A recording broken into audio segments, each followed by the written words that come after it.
L'histoire de Gengis Khan, l'un des personnages les plus fascinants et puissants de l'histoire mondiale. Gengis Khan, de son vrai nom Temujin, naît vers 1162 dans les vastes steppes de Mongolie. Il appartient à la tribu des Borjigin, une branche des Mongols. Son enfance est très difficile, son père, chef de clan, est empoisonné par une tribu rivale, et sa famille est abandonnée par les alliés. Temujin grandit donc dans la pauvreté, devant chasser et se battre pour survivre.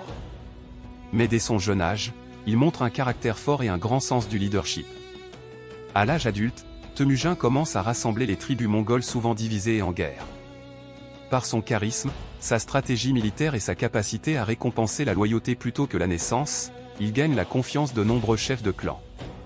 En 1206, après avoir vaincu ses principaux rivaux, il est proclamé Gengis Khan, ce qui signifie « souverain universel ».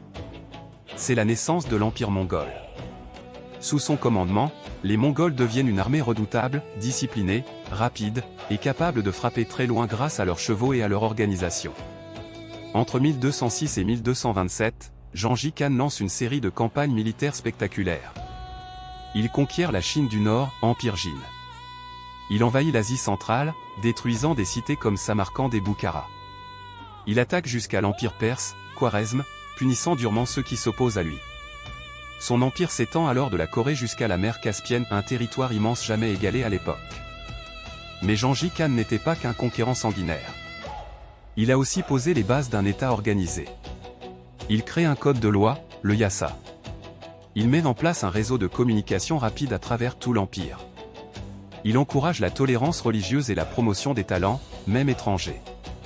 Gengis Khan meurt en 1227, probablement lors d'une campagne contre les Xia occidentaux, dans l'actuelle Chine. La cause exacte de sa mort reste mystérieuse, chute de cheval, blessure, maladie? On ne sait pas. Son tombeau n'a jamais été retrouvé. Après sa mort, ses descendants et notamment son petit-fils Kubilai Khan poursuivent ses conquêtes.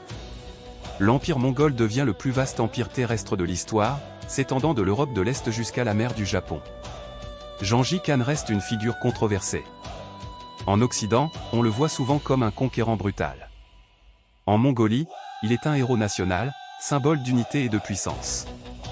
Son influence se ressent encore aujourd'hui, dans les routes commerciales, les échanges culturels, et même dans la génétique, on estime que des millions d'hommes descendent de lui.